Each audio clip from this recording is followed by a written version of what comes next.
Halo, selamat datang di Think. Assalamualaikum warahmatullahi wabarakatuh.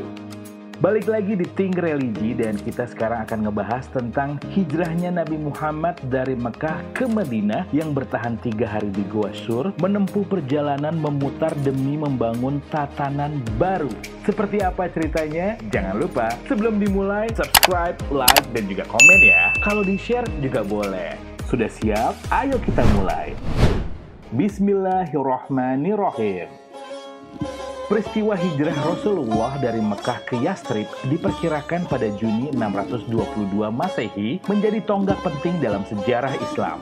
Dalam hijrah itu, Nabi bersama Abu Bakar Ash-Shiddiq, sang sahabat terkasih, menempuh perjalanan panjang ratusan kilometer, termasuk bertahan 3 hari di Gua Sur menuju tempat yang kelak berubah nama menjadi Madinah. Tahun-tahun menjelang hijrah itu, Nabi Muhammad kehilangan istri tercinta Khadijah, disusul dengan meninggalnya sang paman sekaligus pelindungnya Abu Thalib. Orang-orang Mekah semakin terbuka dalam menyerang Nabi. Sementara itu, di Yastrib, suku yang dahulu dominan, Bani Kailah, terpecah menjadi 2 faksi yang bermusuhan, Aus dan Khazraj. Mereka baru saja merasakan perang Bu'ad, perang sipil dan konflik terbesar keempat yang menelan lebih banyak korban. Pada musim panas 620 Masehi, 6 orang dari suku Khazraj datang ke Mekah untuk berziarah. Mereka sementara tinggal di Aqobah. Di sanalah orang-orang ini bertemu dengan Rasulullah. Nabi tidak mengenal mereka, tapi orang-orang ini sudah mendengar soal beliau. Ketika Rasulullah menyampaikan ajaran, mereka langsung menerima. Seperti dikutip dalam buku Martin Links, kisah hidup Nabi berdasarkan sumber klasik menuliskan, orang-orang dari suku Khazraj berkata, "Kami telah meninggalkan kaum kami karena mereka tercabik oleh kejahatan dan permusuhan. Jika Allah mempersatukan mereka karena engkau, maka tidak ada yang lebih mulia daripada dirimu ya Muhammad." Pencerahan yang dialami 6 orang itu menjadi awal perubahan. Musim panas berikutnya 621 Masehi, ada 12 orang dari Yastrib yang kembali datang ke Aqobah, termasuk 2 dari suku Aus. Mereka kemudian berbayat kepada Nabi yang dikenal sebagai Bayat Aqobah pertama. Sebagai jawaban, Nabi mengutus Mus'ab bin Umair ke Yastrib untuk mengajari orang-orang ini tata cara sholat dan bacaan Al-Quran. Ajaran Islam yang sederhana memikat semakin banyak orang. Pada 622 Masehi, di Aqobah ada delegasi 73 laki-laki dan 2 perempuan. Di bawah terang bulan terjadilah Bayat Aqobah kedua. Perpindahan ke Yastrib tinggal menunggu waktu. Musim panas 622 Masehi tersebut, Muslimin Mekah diam-diam mulai hijrah ke Yastrib secara sendiri-sendiri atau dengan kelompok kecil. Lambat laun yang tersisa tinggal rumah tangga Nabi dan Abu Bakar. Orang-orang Mekah berencana untuk mengakhiri hidup Muhammad secepatnya. Mereka mulai khawatir dengan kekuatan baru Islam yang terbentuk di Yastrib. Rencana disusun. Setiap kabilah mengajukan seorang pemuda tangkas bersenjata. Tujuannya adalah membunuh Rasul bersama-sama.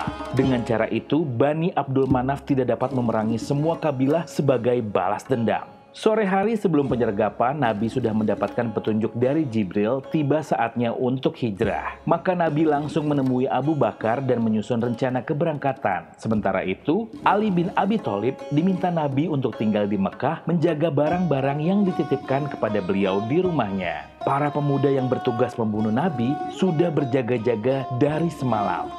Ketika mendengar suara Saudah, Ummu Kulsum, Fatimah, dan Ummu Aiman di dalam rumah Nabi, mereka berpikir ulang. Orang-orang ini tidak mau mempermalukan diri dengan melanggar kesucian rumah tangga seorang Arab.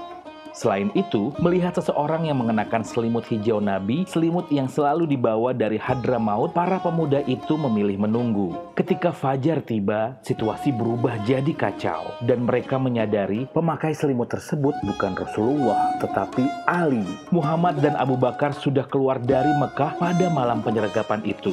Nabi lolos begitu saja dari pandangan mata mereka. Nabi dan Abu Bakar memang memilih rute dan waktu yang tidak seperti perjalanan pada umumnya. Mereka tidak langsung bergegas ke Yastrib, tetapi ke arah selatan menuju goa di Gunung Sur. Amir bin Fuhairah, pengembala domba-domba Abu Bakar, mengikuti keduanya dari belakang bersama pengembalaannya untuk menyamarkan jejak. Nabi dan Abu Bakar bertahan 3 hari di dalam goa.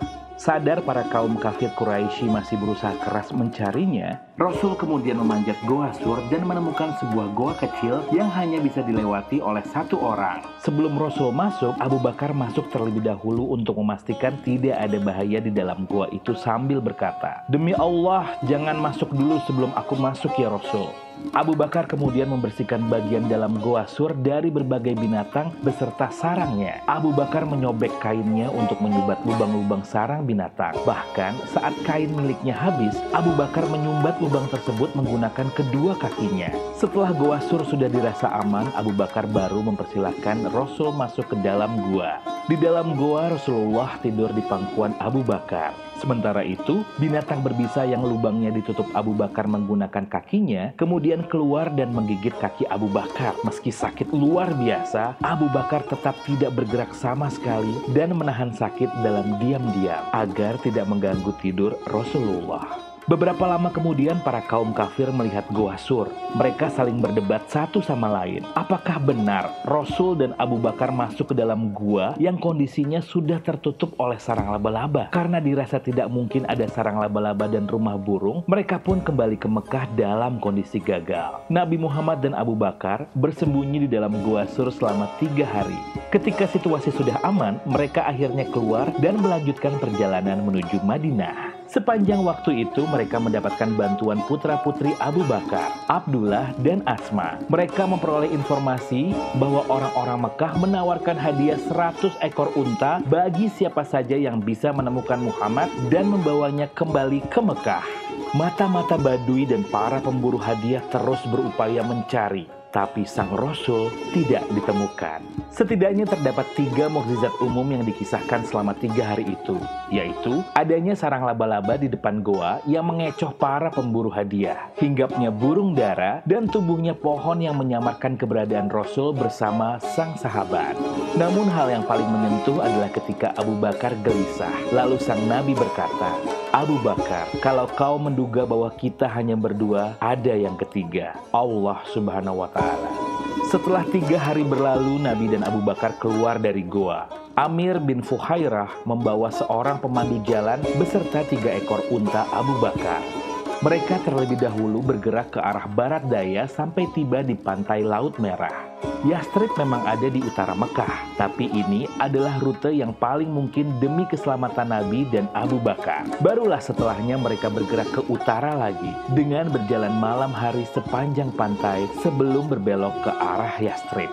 Tibanya Nabi Muhammad di Yastrib adalah titik penting bagi sejarah Islam. Sang Rasul kemudian membentuk kekuatan baru di tanah Arab yang tidak dipersatukan oleh ikatan darah atau ikatan apapun kecuali persaudaraan atas dasar keimanan terhadap Allah Subhanahu wa Ta'ala. Ya, itulah sejarah kisah hijrah Nabi Muhammad dari Mekah ke Madinah. Terima kasih yang sudah menonton Think Religi. Jangan lupa untuk like, comment, dan juga subscribe, share juga boleh tentunya. Yuk kita saling bantu, semoga channel ini semakin berkembang ya. Amin. Sampai ketemu di Think Religi berikutnya. Wassalamualaikum warahmatullahi wabarakatuh.